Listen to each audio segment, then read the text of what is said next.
नमस्कार दोस्तों, मेरा नाम है रजत शर्मा और आप सभी का स्वागत है एमपीपीएससी स्टडी आईक्यू प्लेटफॉर्म पर।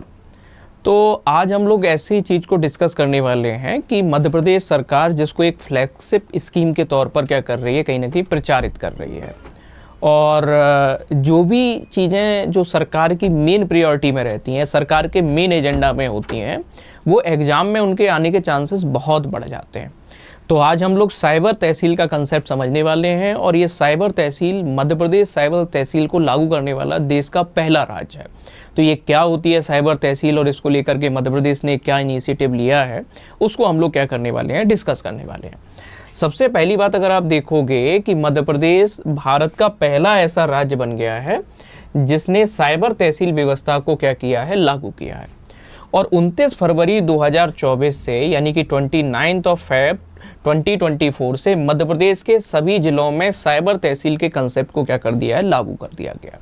तो सबसे पहली बात कि एग्जाम के लिए फैक्चुअल इन्फॉर्मेशन आपको याद रखनी है कि कौन सा ऐसा राज्य है जिसने साइबर तहसील के कंसेप्ट को लागू किया है। तो मध्य प्रदेश देश का पहला ऐसा राज्य है जिसने साइबर तहसील के कंसेप्ट को क्या किया है, लागू किया है। इसके साथ ही मध्य प्रदेश के कितने जिलों में, तो सभी 55 जिलों में साइबर तहसील व्यवस्था को क्या कर दिया गया है, लागू कर दिया गया है। कब से लागू किया गया है? 29 फरवरी 2024 से। इसके साथ ही आप देखोगे कि साइबर तहसील का प्रावधान है कहाँ पर। तो हमारे यहाँ मध्य प्रदेश में दो चीज़ें देखने को मिलती हैं। एक तो Madhya Pradesh land revenue act और एक है Madhya Pradesh land revenue code, यानी कि मध्य प्रदेश भू राजस्व संहिता 1959 के अंतर्गत एक संशोधन किया गया साइबर तहसील को लाने के लिए।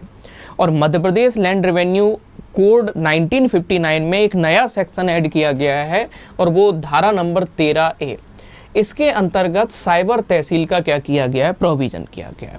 तो अगर एग्जाम डेप्थ में जाता है तो आपसे पूछा जाए कि साइबर तहसील का प्रावधान कहाँ पर या कौन से कानून के अंतर्गत किया गया है, तो मध्य प्रदेश भू राजस्व संहिता की धारा नंबर 13A के अंतर्गत या 13 के अंतर्गत साइबर तहसील का क्या किया गया है, प्रोविजन किया गया। बाकायदा इसके लिए मध्य प्रदेश राजस्व विभाग के द्वारा Madhya Pradesh land revenue code 1959 में एक अमेंडमेंट किया गया और जिसके द्वारा नया सेक्शन 13A को जोड़ा गया और जिसमें साइबर तहसील का क्या किया गया है, प्रोविजन किया गया।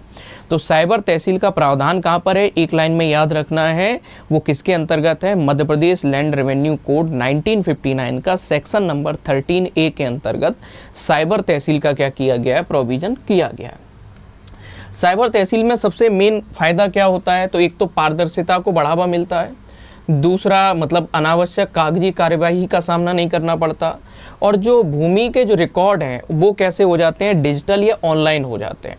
और हमें क्या देखोगे कि जो आदेश हैं उन प्रमाणित आदेश जो है आप उनको क्या कर सकते हैं, ऑनलाइन या डिजिटली प्राप्त कर सकते हैं। ये बात भी आपको क्या मिलेगी, देखने को मिलेगी। इसके साथ ही आप देखेंगे कि मध्य प्रदेश में साइबर तहसील जो सभी 55 जिलों में लागू हुआ है, तो जैसे मान लीजिएगा आप क्या करते हैं, भूमि का रजिस्ट्रेशन करवाते हैं या आप अपनी रजिस्ट्री करवाते हैं, तो अब रजिस्ट्री ऑनलाइन करना क्या हो गया, आसान हो गया है। इसके अलावा नामांतरण की जो प्रक्रिया होती है, यानी कि म्यूटेशन का जो प्रोसेस होता है, उस म्यूटेशन की प्रोसेस भी अब क्या हो गई है, आसान हो गई है कि आप इसके लिए जैसे ही आपकी रजिस्ट्री होगी उसके तुरंत बाद म्यूटेशन की प्रोसेस या म्यूटेशन की जो प्रक्रिया है, नामांतरण की प्रक्रिया स्वतः ही स्टार्ट हो जाएगी। आपको इसके लिए बार बार तहसील कार्यालय के चक्कर नहीं काटने होंगे। इसके अलावा देखोगे कि आप जैसे मान लो आपको घर का नक्शा निकलवाना है, खेत का नक्शा निकलवाना है, या खसरा खतौनी दस्तावेजों को प्राप्त करना है, या सर्टिफाइड डॉक्यूमेंट को प्राप्त करना है, आप ऑनलाइन ऐसी सर्विसेज को क्या कर सकते हैं, साइबर तहसील व्यवस्था के अंतर्गत इन सभी सेवाओं का ऑनलाइन लाभ ले सकते हैं। तो मतलब सीधी सी बात ये देखा जाए कि साइबर तहसील एक ई गवर्नेंस की दिशा में मध्य प्रदेश सरकार के द्वारा एक उठाया गया बड़ा कदम है। और इससे आम जन जो है, जो खास तौर पे ग्रामीण क्षेत्रों से जुड़े हुए लोग हैं, जिनका सरोकार ज़मीन से है, जिनका सरोकार खेतीबाड़ी से है, या ऐसे लोग जो कहीं ना कहीं भूमि प्रक्रियाओं से जुड़े हुए हैं, संपत्ति के लेन देन की प्रक्रियाओं से जुड़े हुए हैं, वैसे लोगों का काम क्या हुआ है, आसान हुआ है। ट्रांसपेरेंसी आई है कि आपको एक समय सीमा में ये प्रक्रिया पूरी हो जाएगी, 3 महीने के भीतर म्यूटेशन हो जाएगा, नामांतरण की प्रक्रिया हो जाएगी।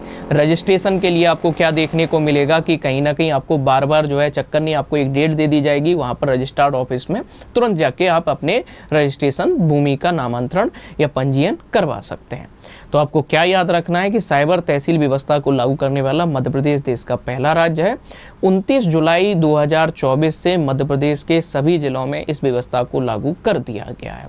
फ़ायदे क्या हैं, वो फ़ायदे मैं आपको क्या कर चुका हूँ, बता चुका हूँ। इस चीज़ को ध्यान रखना है। बाकी अगर आप सिविल सर्विस की तैयारी कर रहे हैं तो हमारे टेलीग्राम चैनल से कनेक्ट हो सकते हैं। सर्च करना है रजत शर्मा सर, और ये टेलीग्राम चैनल को आप क्या करेंगे, या ये QR कोड को स्कैन करके हमारे सीधे चैनल पर रीडायरेक्ट हो सकते हैं।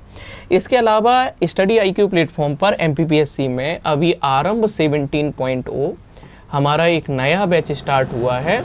इसको आप क्या कर सकते हैं, ज्वाइन कर सकते हैं। मैक्सिमम डिस्काउंट के लिए आपको कोड क्या यूज करना है, RJT लाइव, ये कोड को यूज करना है। इससे आपको मैक्सिमम डिस्काउंट मिल जाएगा। फिर भी अगर कोर्स के लेकर के कोई कन्फ्यूजन है तो कॉल कर सकते हैं 9289996921। इस नंबर पर आपको क्या कर लेना है, कॉल कर लेना है। थैंक यू एवरीवन, बने रहिएगा MPPSC स्टडी IQ के साथ। Thank you.